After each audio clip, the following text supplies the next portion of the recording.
Guten Tag, hier in diesem Video will ich dir mal meine aktuelle Dashcam vorstellen. Also das ist die Viofo A229 Pro hier in der One-Channel-Version. Also die gibt es als One-Channel, Two-Channel oder Three-Channel, also Ein-Kanal, Zwei-Kanal oder Drei-Kanal. Und Kanal bezieht sich einfach nur darauf, wie viele Kameras im Paket enthalten sind. Und ich habe mich jetzt hier im Endeffekt für die Einkanal-Variante entschieden. Das heißt, man hat nur die Hauptkamera, die mit 4K-Auflösung nach vorne filmt. Und die Dreikanal-Variante wäre dann zum Beispiel eine, die nach vorne guckt, eine, die nach hinten guckt und eine, die in die Fahrgastzelle sozusagen reinfilmt.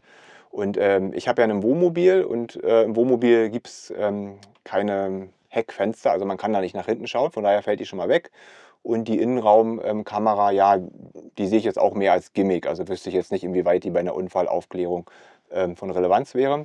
Von daher habe ich jetzt hier einfach nur die One-Channel-Version bestellt, die ist etwas günstiger. Die Kamera habe ich komplett selbst recherchiert. Also ich habe ursprünglich mal so eine Ausbildung gemacht im Foto- und Videobereich. Also ich kenne mich da quasi aus und habe da wirklich gefühlt alle YouTube-Videos mit Dashcam-Vergleichsvideos mir angeschaut, vor allem aus dem englischsprachigen Raum.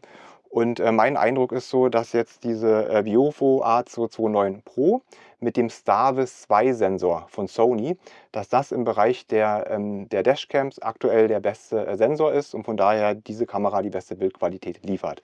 Also das war definitiv mein Eindruck von allen Vergleichsvideos, die ich dort gesehen habe. Ganz kurz noch zum Hintergrund, zwecks Werbung, Sponsoring. Also, wie ich gerade schon gesagt habe, ich wollte die beste Dashcam finden, bin selbst auf die Suche gegangen, habe die Kamera ja, gefunden, bei Amazon bestellt und den vollen Preis bezahlt. So, und später hat sich dann noch eine Zusammenarbeit mit der Firma Viofo ergeben. Das heißt, die haben mir dann nochmal das Komplettset zugeschickt mit der Dreikanal-Variante. Da war auch noch irgendwie dabei so ein Kfz-Adapter-Kit für den Stromanschluss direkt, ich sage jetzt mal, an die Fahrzeugbordelektronik. Ich betreibe das ja über USB. Und was noch dabei war, so ein Wireless Bluetooth Button. Den werde ich jetzt installieren. Den finde ich richtig cool, dass man sozusagen eben die Aufnahmen, die man sich markieren möchte, direkt auf so einen Button ja, einfach raufdrückt und dann nicht bis zur Fensterscheibe greifen muss. Also ich spiele jetzt einfach mal ab das Video vom Unboxing von dem Paket, was mir Viofo zugeschickt hat. Ich bin nämlich jetzt aktuell auf Sizilien. Das Paket kam in Berlin an. Da war ich vor ein paar Wochen und da habe ich das Paket mal ausgepackt und das mit dem Handy mal kurz abgefilmt. So, die Firma Viofo hat mir hier ein schönes Paket zugesendet mit so einem Komplett-Set. Also hier fangen wir erstmal an. Hier haben wir so ein Dashcam HK4 Hardwire Kit. Da hat man hier sozusagen so eine losen Drähte, nenne ich es mal. Da kann man das dann irgendwie richtig, ja weiß nicht, an die Bordbatterie oder auf jeden Fall ans Stromnetz vom Fahrzeug anschließen. Und dann hier der USB-Anschluss, der dann in die Dashcam reingeht. Finde ich auf jeden Fall interessant. Ist ja eine coole Sache, wenn irgendwie alles total perfekt verbaut ist. Aber ich nutze das jetzt erstmal nicht. Ich ja, arbeite einfach bis auf Weiteres direkt mit der USB-Verbindung, weil bei mir im Wohnmobil ja auch vorne unter der Frontscheibe da direkt so eine USB-Anschlüsse rausschauen. Ja, hier liegt dann auch noch eine Speicherkarte mit drin. Ja, okay, da kann man dann davon ausgehen, dass der Hersteller sagt, dass die dann wirklich perfekt mit der Dashcam funktioniert. 64 GB finde ich persönlich jetzt recht wenig. Hängt auch davon ab, was man da für eine Datenrate, also für eine Kompressionsrate eingestellt hat bei den Aufnahmen. Ja, ich würde da erst 128 oder 256 oder vielleicht sogar 512 raten. So, was haben wir noch? Ja, hier haben wir noch einen Wireless Bluetooth Remote Control Button. Ja, also da bin ich jetzt schon so total gespannt drauf, weil so wie die Dashcam bei mir im Wohnmobil oder bei uns im Wohnmobil angebracht ist, da kommt man halt im Prinzip während der Fahrt gar nicht ran. So. Und vor allem, wenn irgendwo eine interessante Verkehrssituation ist, die ich euch vielleicht im YouTube-Video zeigen möchte. Ich spreche jetzt noch nicht mal von einem Unfall. Einem Unfall natürlich ja sowieso, aber mal angenommen einfach nur eine interessante Verkehrssituation und man ist vielleicht 4 Stunden gefahren, dann muss ich nachher 4 Stunden Videomaterial durchschauen, wo denn die Verkehrssituation war. Und hier hat man dann die Möglichkeit, dann hier so eine Taste zu drücken und dann wird das Video sozusagen ja in einem separaten Ordner gespeichert oder markiert in irgendeiner Form. Und dann kann ich eben später deutlich schneller die Videos raussuchen, die relevant sind. So, und hier ist jetzt das Hauptprodukt, die Viofo 4K A229 Pro, 3 Channel. Ich nutze nur die Ein-Channel-Variante, weil bei der 3-Channel-Variante, Da haben wir ja hier noch dabei eine Kamera für das Heck, also für die Heckscheibe, dass man so nach hinten filmen kann. Und dann gibt es noch eine Innenraumkamera. Ich weiß jetzt nicht genau, welche ist. Sehen ja hier relativ identisch aus auf der Abbildung. Aber auf jeden Fall eine ist für Innenraum. Die hat auch noch irgendwie Infrarot. Und die andere ist im Prinzip für die Heckscheibe, dass man nach hinten filmen kann. Die sind von der Qualität her ein bisschen schlechter als die Hauptkamera, aber ist natürlich eine interessante Ergänzung. Also prinzipiell würde ich sagen, wenn ich das jetzt in den PKW einbauen würde, würde ich auf jeden Fall ja, in Erwägung ziehen, da auch die Rückfahrkamera einzubauen. Und die Kamera so für den Innenraum, ja gut, okay, die ist halt eben vielleicht ganz witzig, aber inwieweit die jetzt für eine Unfallaufklärung oder so relevant wäre, erschließt sich mir jetzt im Moment nicht. Aber im Wohnmobil gibt es ja keine Heckscheibe hinten. Und ja, Innenraumfilm ist mir auch nicht so wichtig. Also ich bleibe sozusagen bei der One-Channel-Variante, dass man wirklich nur die Hauptkamera hat, die nach vorne filmt. Genau, also hier sieht man auch nochmal, die Hauptkamera hat 4K Auflösung und die Kamera nach hinten gerichtet hat 2K, also in etwa die Hälfte von 4K. Und dann die Kamera, die nach innen gerichtet ist, die hat 1080p, also normales HD-Video, nochmal eine Stufe schlechter. Aber absolut ausreichend, also ist das nicht schlecht. Und der Sensor hier drin, also der Sony Starvis 2 Sensor, das ist jetzt wohl so das ja, beste Modell auf dem Markt, sage ich mal. Ne? Also für beste Bildqualität. Alle im Video genannten Produkte findest du natürlich unten in der Videobeschreibung. Also wie gesagt, hier im Wohnmobil nutze ich im Endeffekt jetzt nur die Einkanal-Variante. Die anderen Kameras haben ja auch etwas geringere Auflösung. Die hat ja, ist ja die Hauptkamera mit der besten Auflösung. Und jetzt lege ich erstmal die Speicherkarte ein. Also ich habe mich hier entschieden für SanDisk. Also das ist im Prinzip, SanDisk ist eigentlich so der Top-Hersteller bei Speicherkarten und die Extreme Pro ist sozusagen das beste Modell von SanDisk. Also mit der höchsten Geschwindigkeit oder auch mit der allerbesten ja, Robustheit sozusagen. Und ich habe mich jetzt hier für die 512 GB Variante entschieden, weil man kann hier in der Kamera auch noch einstellen, die Kompressionsrate, also wie stark das Video komprimiert sein soll. Und im Zweifelsfall kann es sein, wenn im Randbereich, wo sich entgegenkommende Fahrzeuge sich schnell bewegen, da kann es nämlich sein, dass die eigentlich scharf aufgenommen wurden, aber durch eine zu hohe Kompressionsrate entstehen dann so eine ja, Artefakte, so eine Kompressionsartefakte. Und dann kann zum Beispiel sein, dass ein Kennzeichen nicht mehr lesbar ist. Und von daher ist es im Zweifelsfall besser, wenn man eine möglichst geringe Kompressionsrate einstellen kann, also dass die Datei möglichst original bleibt, nicht so stark komprimiert wird. Dann verbraucht man allerdings deutlich mehr Speicher. Und ja, solche Karten kosten jetzt nicht mehr die Welt. 512 Gigabyte ist es schon extrem viel. Also ja, wenn einem das, sage ich mal, zu teuer ist, dann würde ich sonst 256 Gigabyte empfehlen.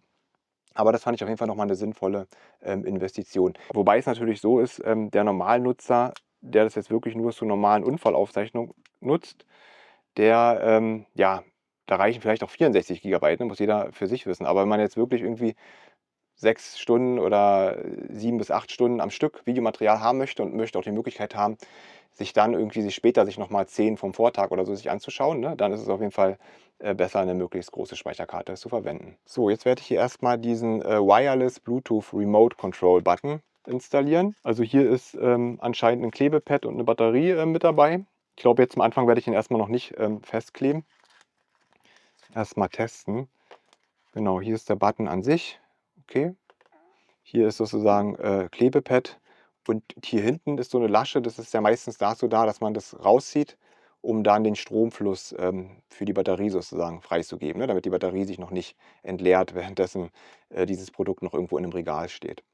Okay, ja, dann werde ich jetzt mal versuchen, diesen Button mit der Viofo Cam zu koppeln. Interessant ist schon mal, es ist nicht nur eine Taste, sondern 3 Tasten. Also man kann hier Mikrofon ein oder aus und die WLAN-Verbindung an oder ausschalten und hier natürlich die Haupttaste, wenn man hier ein Video speichern möchte. Und die 3 Tasten oder zumindest die 2 Tasten hier am Rand, die können laut Bedienungsanleitung auch noch ja, individuell belegt werden. In der App kann man die dann noch umprogrammieren. Auch cool. Ich glaube, ich weiß jetzt schon, womit ich eine der Zusatztasten hier noch programmieren werde. Und zwar kann man hier auch die HDR-Funktion aktivieren oder deaktivieren. Und die HDR-Funktion ist im Prinzip ja, so ein schwieriges Thema. Und zwar ist es so, regulär nimmt die Kamera nur auf 30 Bilder pro Sekunde. Sie kann intern allerdings auch 60 Bilder pro Sekunde aufnehmen. Und wenn man die HDR-Funktion aktiviert, das steht ja für High Dynamic Range, also dass man einen größeren Belichtungsumfang einfangen kann. Damit ist gemeint, ähm, wie viel kann die Kamera an Nuancen aufnehmen, vom hellsten bis zum dunkelsten Bereich eines Bildes. Und da kann es zum Beispiel sein, wenn man nachts fährt, dann hat man, sage ich mal, die Gesamtszenerie ganz gut aufgenommen, aber die Nummernschilder, die sind nochmal besonders hell, weil die ja eine eigene Nummernschildbeleuchtung haben.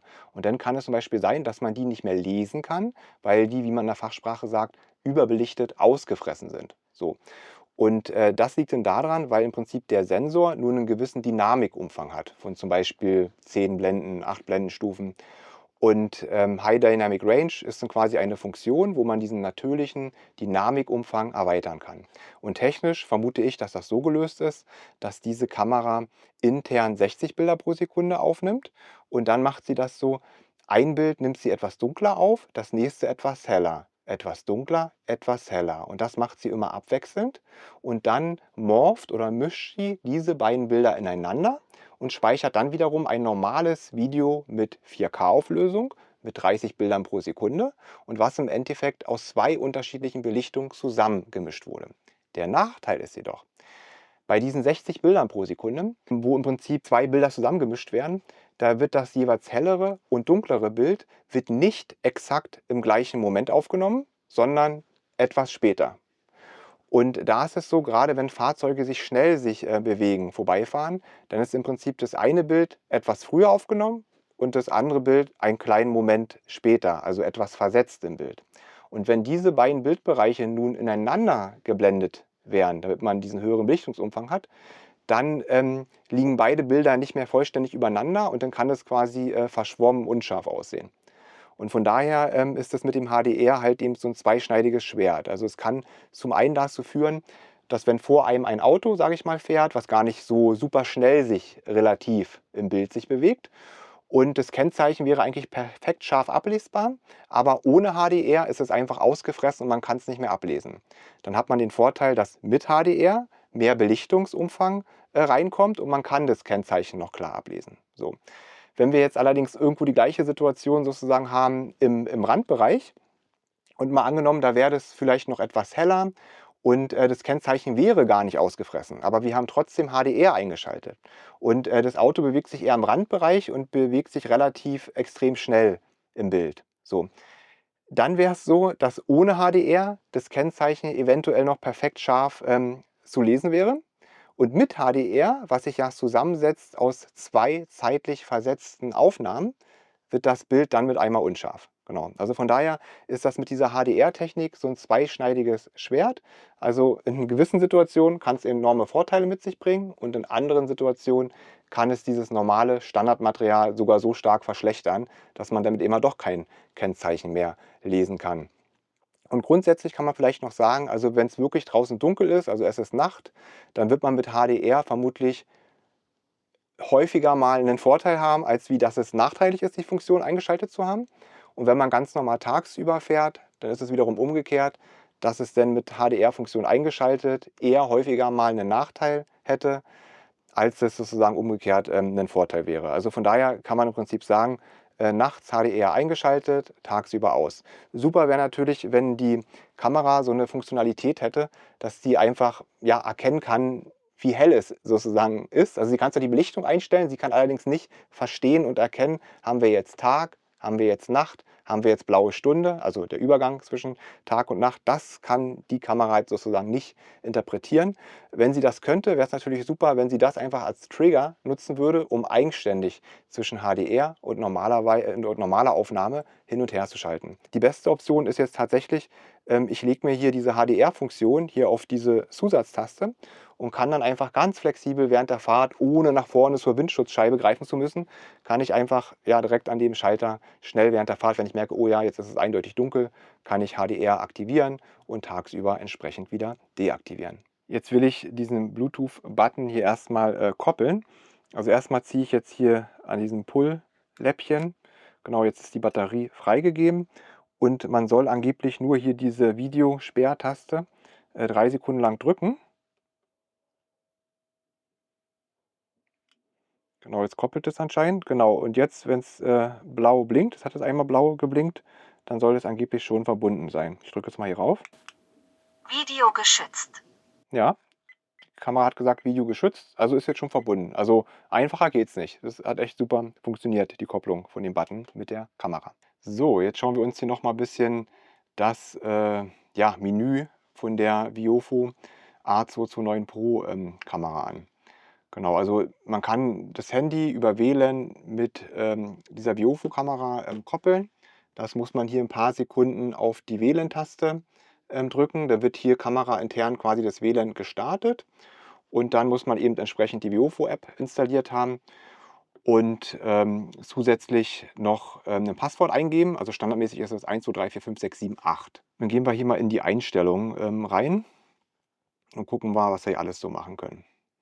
Also Videoauflösung, da würde ich auf jeden Fall das höchste nehmen. Das ist so, also 2160p, also ist 4K-Auflösung und 30 FPS, Frames per Second, also Bilder pro Sekunde. Genau, das ist auf jeden Fall schon mal optimal.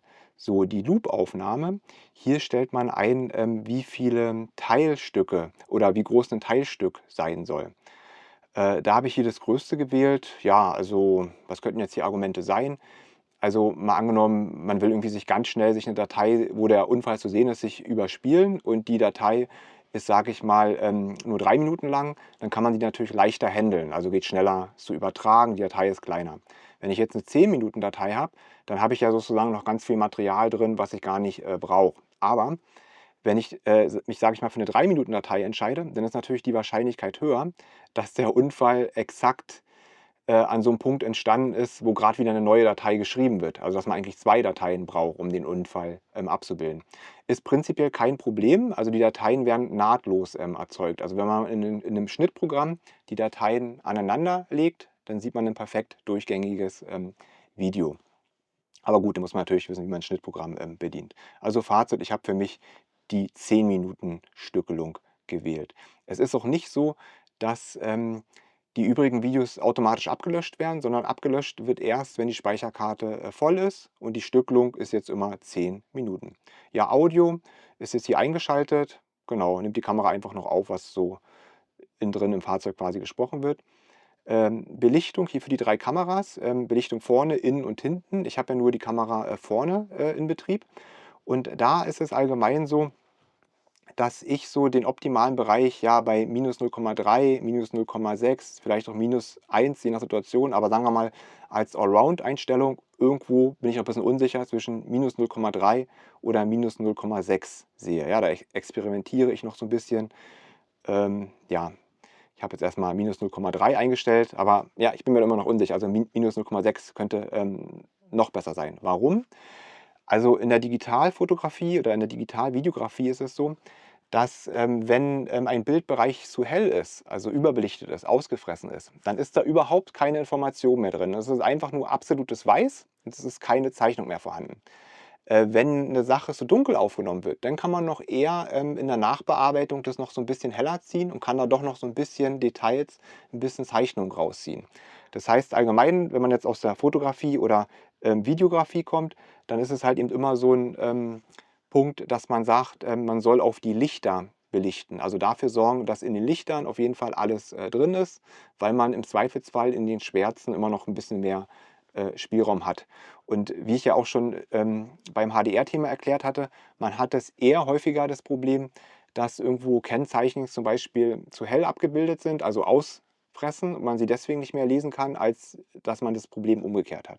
Also Fazit ist, meiner Erfahrung nach minus 0,3 bis minus 0,6 ist ein guter Allround-Wert.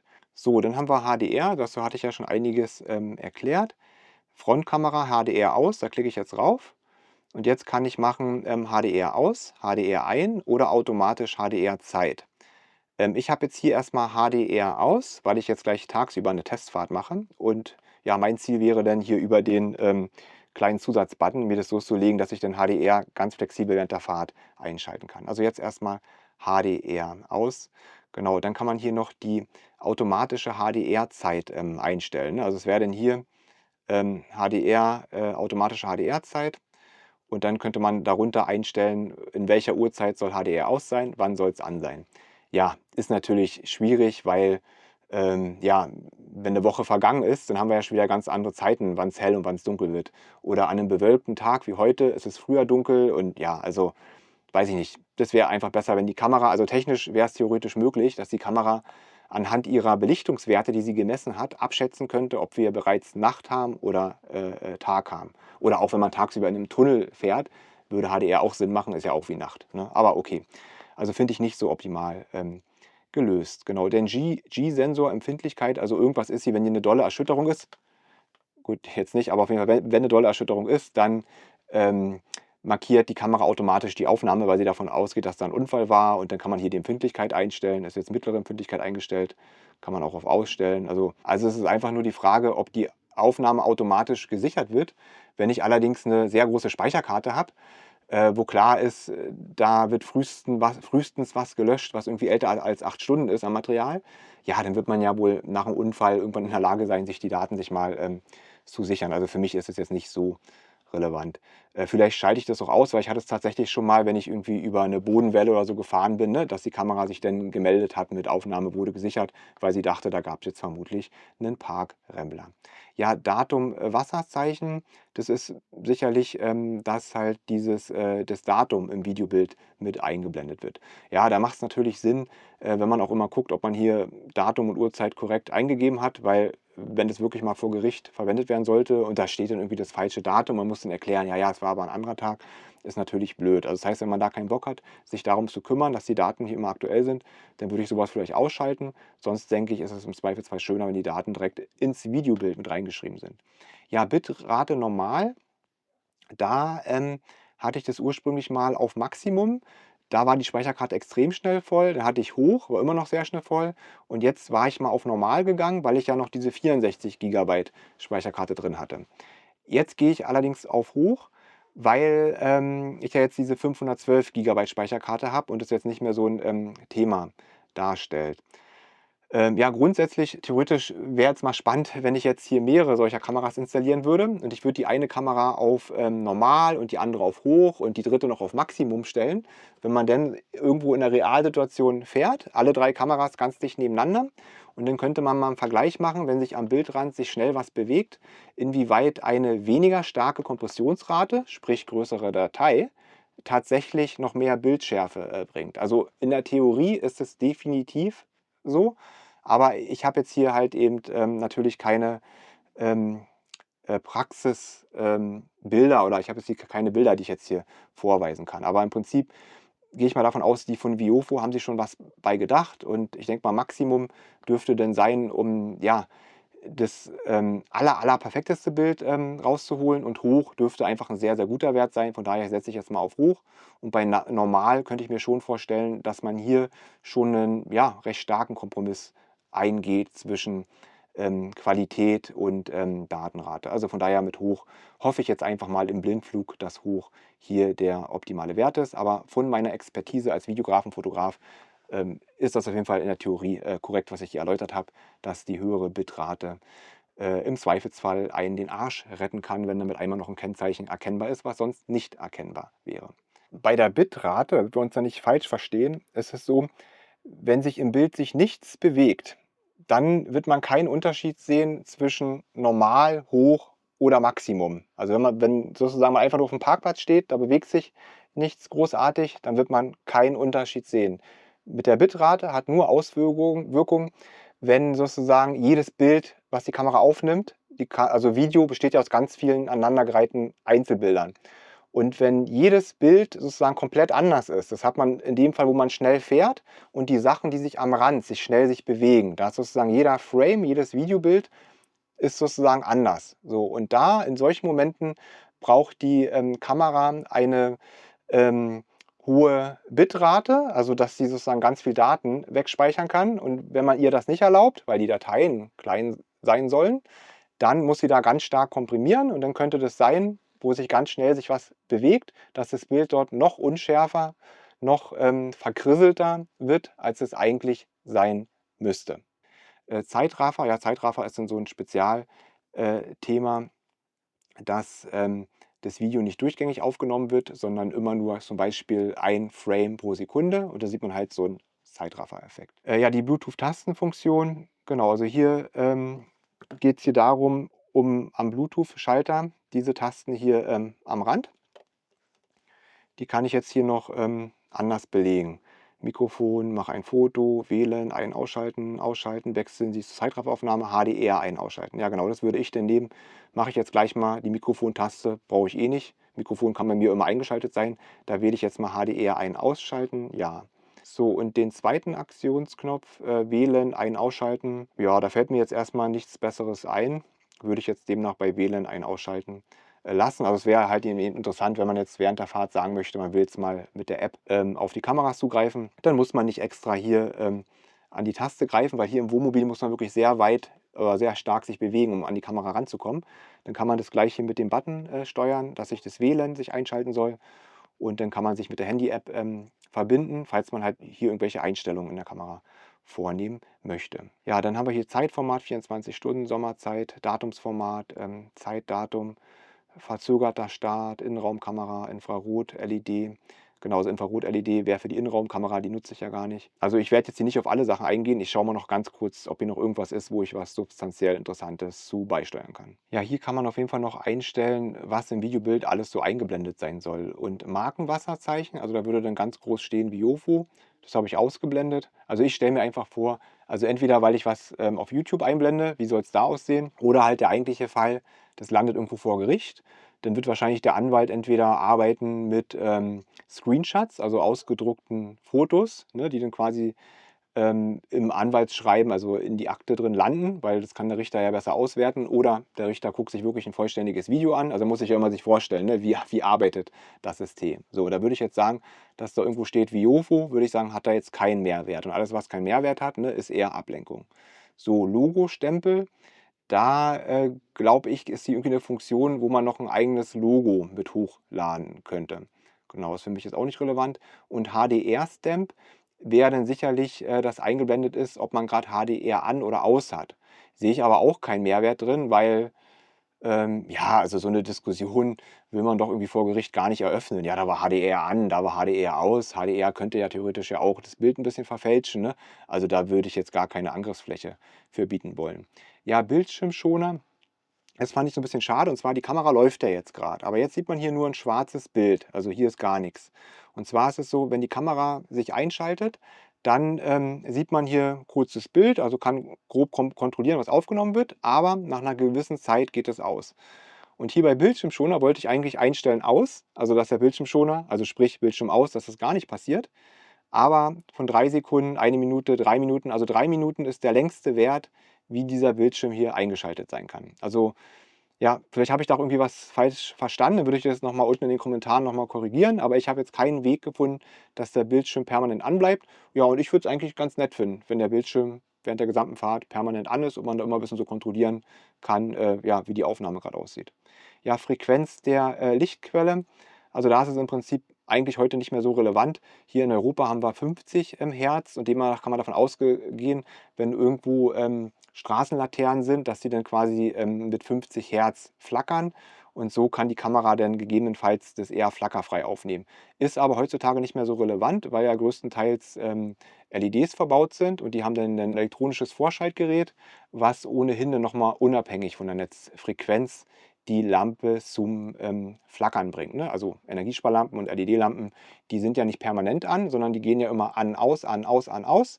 Und die Trägheit des Auges wird überwunden und wir sehen das sozusagen als ein Licht, was permanent an ist. In Wahrheit ist allerdings so eine Kunstlichtbeleuchtung, so eine LED-Beleuchtung im Prinzip ein permanenter Blitz, ne, der immer an, aus geht. Mit einem normalen Auge sehen wir es nicht. Bei Videoaufnahmen kennt bestimmt jeder, wenn man irgendwo mal ein YouTube-Video sieht, wo irgendwie ja, so ein Schaufenster oder so abgefilmt ist, dann sieht man doch oft, dass es dann so flimmert und flackert. Ne? Und da sieht man sozusagen im Video die echte Realität. Ne? Das, was wir mit dem Auge natürlich original sehen, ist nicht die Realität. Ja, dann haben wir hier noch Formatierung. Das mache ich jetzt mal. Ich habe ja hier gerade die neue Speicherkarte eingelegt. Ne? Dann kann hier nochmal so eine Schnellformatierung durchgeführt werden. Formatieren erfolgreich. Aha, Speicherkarte formatieren erfolgreich. Das war es soweit. Okay, Nummernschild könnte man auch noch eingeben. Ja, wenn wir da jetzt wieder zurückgehen zu dem Punkt psychologisch, wie wirkt es so vor Gericht? Ne, da würde ich sagen, wenn da so fest im Videobild eingebrannt ist, das Kennzeichen von dem Fahrzeug, was da aufgenommen hat, das könnte ich mir schon vorstellen, dass es so ja, psychologisch ein etwas sauberes Gesamtbild abgibt. Von daher würde ich dazu tendieren, hier noch mein Kennzeichen einzutragen. So, jetzt werde ich mal dazu übergehen, die Kamera wieder zu installieren. Und was ich grundsätzlich schade finde, ist so, die Kamera, die kann man hier in der Höhe verstellen. Also wenn die Kamera, wie hängt die dran? Die hängt dann so dran. Da kann man hier den Aufnahmewinkel in der Höhe verstellen. Da gibt es auch so eine festen Rastpunkte. Genau, aber ja, okay, nee, das funktioniert auf jeden Fall ganz gut. Hatte ich jetzt bisher auch keine Probleme mit. Also das kann man ganz gut verstellen. Was man allerdings nicht machen kann, ist noch so eine kleine seitliche Korrektur. Also auf dieser Achse sozusagen. Und von daher wäre es im Prinzip wichtig, dass man die Kamera möglichst gerade anbringt. Also ich sage mal so, für die normale Unfallaufklärung ist es nicht so relevant, aber ich werde ja auch ab und zu mal eine Aufnahme im YouTube-Video verwenden. Und da ja, würde das mich schon so ein bisschen so nerven, wenn ich die jetzt einmal so ein bisschen schräg anbringe und dann ist jede Aufnahme immer so ein bisschen schräg. Also klar, eine Straße ist auch regelmäßig ein bisschen schräg, je nachdem, wie die Verkehrssituation ist, aber es wäre schon gut, wenn die Kamera einmal grundsätzlich gerade angebracht ist. Und das finde ich halt schon eine Herausforderung. Also toll wäre es da, wenn man hier die Kamera auch noch so seitlich so ein bisschen drehen könnte. Und wie gehe ich jetzt vor? Also ich werde jetzt hier, also das Wohnmobil hat so eine Hubstützanlage, die werde ich jetzt nochmal neu ausrichten, sodass das Auto erstmal in Waage gebracht wird. Dann habe ich hier so eine kleine Mini-Wasserwaage dabei, da werde ich das auch nochmal so nachmessen, dass ich sagen kann, okay, das Auto steht jetzt so halbwegs in Waage. Und dann werde ich irgendwie, wie weiß ich noch nicht, wenn ich die Kamera anbringe, dann auch sozusagen kontrollieren, dass die Kamera sich in Waage befindet und dann ja Augen zu und durch und dann hoffe ich einfach, dass die Kamera halbwegs gerade dran ist. So, ich habe jetzt die Dashcam die erste Zeit unten installiert gehabt und ja, ich will sie jetzt heute hier oben anbringen. Warum habe ich das so gemacht? Ja, irgendwie dachte ich, unten ist sicherer, falls sie irgendwie abfällt. Also ein Nachteil war so auch, wenn es regnet, dann hat man hier zweimal die Scheibenwischer, die im Endeffekt vor der Kamera vorbeiwischen. Wenn die Kamera jetzt gleich oben hängt, dann ist nur noch einer der beiden Scheibenwischer, der da kurz mal vorbeiwischt. Also das heißt, man hat eine kürzere Dunkelpause, nenne ich das jetzt mal, wenn die Kamera oben angebracht ist. So ein anderer Punkt, den ich festgestellt habe, mal angenommen, man hätte jetzt irgendwie so einen Parkrempler oder jemand fährt irgendwie rückwärts und fährt einem vorne rein, dann nimmt die Kamera jetzt vorne nicht alles optimal auf. Da habe ich jetzt die Hoffnung, wenn ich die Kamera oben anbringe und sie schön weit nach unten gerichtet habe, dass man dann noch maximal gut sieht sozusagen, wenn es da vorne irgendwie so eine ja, Parkrempler-Situation gibt oder irgendwie jemand rückwärts rauffährt. Also ich habe mir so ein insgesamt harmonischeres Bild versprochen für, ich sage jetzt mal, Einblendung auf YouTube. Also der normale Anwender will es ja sicherlich nur für die Unfalldarstellung haben, aber mir ist es ja auch wichtig, dass ich ab und zu mal eine Straßenszene mal für YouTube verwenden kann. Und da dachte ich, dass so die Perspektive, also wo man nur leicht höher ist als so ein normaler PKW, dass die quasi schöner ist, weil man dann noch insgesamt mehr Landschaft und mehr Himmel drauf hat.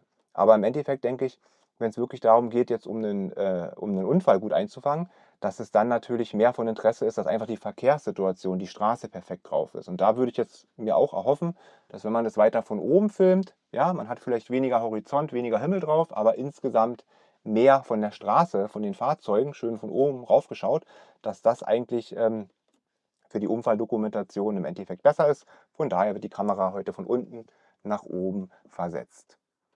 So, jetzt gehe ich hier mal ran und versuche das mal abzulösen.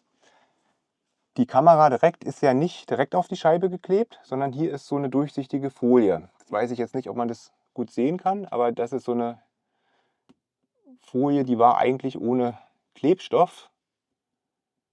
Ja, das geht sehr gut ab. Aber jetzt ist es so ein bisschen fester. Ah ja, jetzt kommt es auch. So, und sonst war die Kamera hier verbunden mit USB. Das kann ich jetzt hier einfach abziehen. So, und jetzt habe ich erstmal die komplette Kamera in der Hand und kann es jetzt hier nochmal in Ruhe ablösen und wieder alles für die Montage vorbereiten. Ja, also dieses Klebepad hier ist auf jeden Fall richtig fest dran. Dann hoffe ich erstmal, dass ich das hier gut abbekomme, ohne dass ich hier irgendwie das Gehäuse auseinanderreiße. Was ich jetzt durch Zufall rausbekommen habe, man kann hier die Kamera sogar entfernen, wenn sie festgeklebt ist. Das wusste ich noch gar nicht. Also weil vorher habe ich immer das Problem gesehen, wenn die Kamera einmal festgeklebt wurde, bekommt man sie eigentlich nicht mehr ab. Und das hatte ich noch gar nicht auf dem Schirm. Hier ist quasi so eine Schnellkupplung. Kann man einfach hier so reinschieben. Genau, das bedeutet, wenn die Kamera an der Scheibe dran ist, kann man sie trotzdem später auch noch abbekommen. Ja, also dank der Hilfe meiner Frau, die hat etwas längere Fingernägel, hat man das hier doch noch so perfekt abbekommen. Also man muss das wirklich immer so aufschieben und dann entsteht so eine Wulst und das ganz langsam so abwickeln und dann bekommt man das zu 100% sauber ab. So eine Scheibe, bevor man da irgendwie was ranklebt, soll ja immer möglichst fettfrei sein. Von daher nehme ich da mal so klassischen Glasreiniger oder Alkohol, würde auch gehen.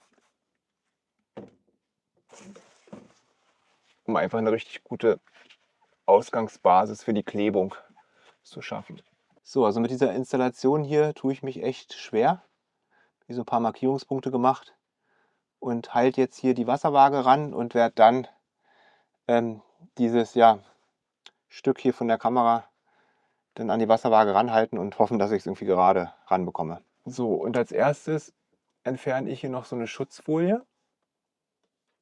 Die sollte man möglichst zum Schluss entfernen, weil ab jetzt sozusagen dort Staub ranfliegen könnte. Und hier auf der Seite, hier haben wir auch nochmal eine Schutzfolie. Okay, die geht jetzt auch noch richtig schwer ab. Ja, also das ist jetzt hier gar nicht so einfach, diese rote Folie so zu greifen, dass man sie wirklich abziehen kann.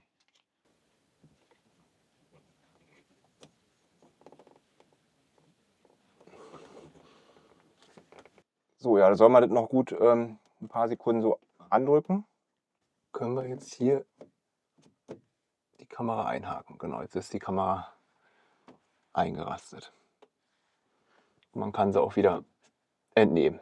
Das ist echt cool. Das wusste ich vorher noch gar nicht. So, ich habe jetzt hier dieses Kabel hier oben einfach mal lang geklebt. Teilweise mit so ein bisschen Gaffertape und teilweise mit ein bisschen Paketklebeband. Also größtenteils so ein durchsichtiges Paketklebeband. In der Hoffnung, dass wenn man irgendwann mal abmachen muss, dass das möglichst rückstandslos wieder abzulösen ist. Ja, denn hier hinter diese Säule so das Kabel verlegt und hier unten ist dann der USB-Anschluss.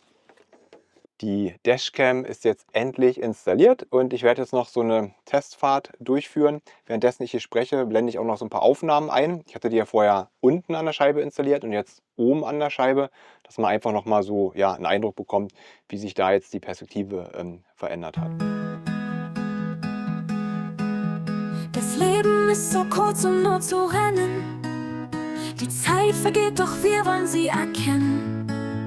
Im Hamsterrad haben wir lang genug verbracht. Jetzt leben wir frei aufgewacht. Mit jedem Tag, den wir erleben, spüren wir es jetzt, dass uns alles kann geben. Wo war, wir sind frei, Mel und Chris, das Abenteuer ist dabei. Durch Landschaft und Städte, weit und breit, leben im Wohnmobil, immer bereit, jeden Moment und jetzt einfach genießen. Wohin der Wind uns trägt, wir müssen nichts wissen.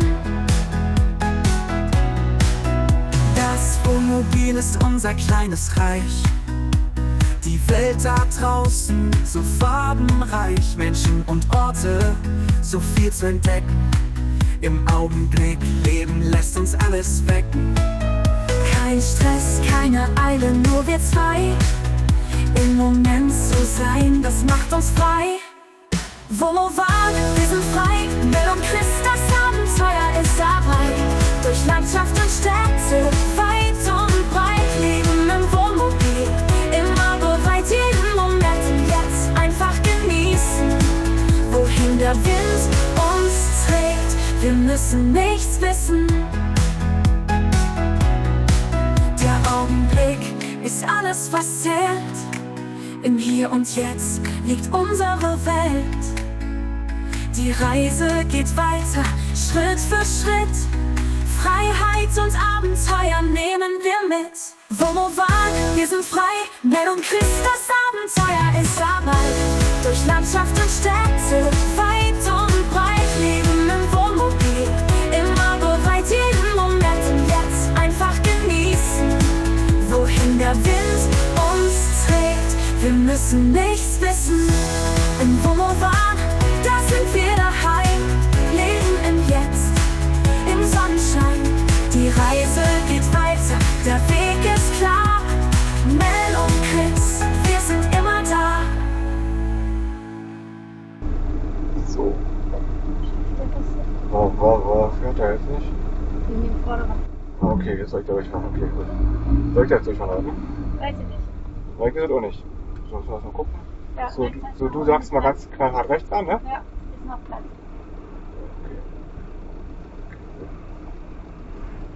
Und vorne, jetzt? Ja, auch noch. Passt, ja? Ja. Ja, das sind so die spannenden Momente, ist ja so. Findest du doch als die spannenden Momente in deinem Leben? Ja. Oder passt vorne? Ja.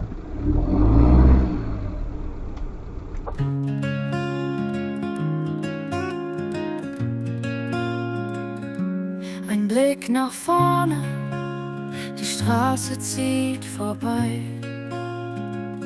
Unsichtbare Zeugen, immer dabei.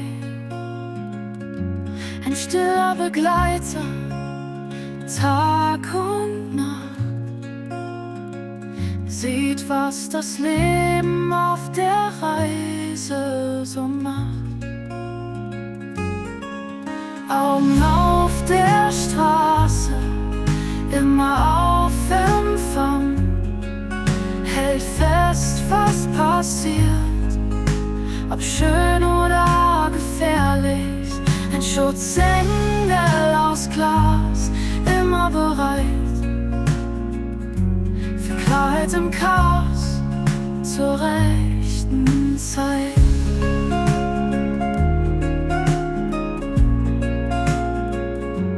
Ein Regenbogen spiegelt sich im Licht. Die Dashcam sieht, was unser Auge oft vergisst. Ein kleiner Moment, so flüchtig, so schön. Im Speicher der Zeit bleibt er bestehen.